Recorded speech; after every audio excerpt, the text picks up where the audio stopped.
Lega di Belluno per Matteo Salvini, segretario del partito, e Luca Zaia, ancora presidente della Regione Veneto.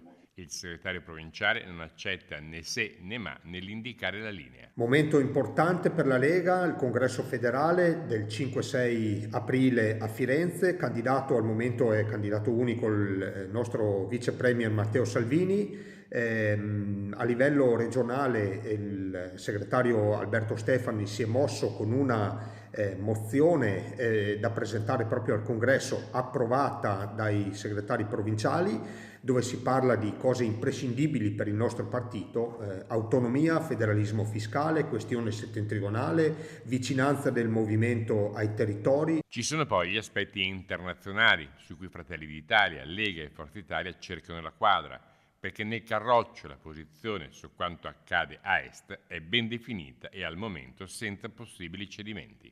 Appoggiamo anche il no soldati all'Ucraina che sta portando avanti Matteo Salvini, e il no all'indebitamento europeo per il riarmo.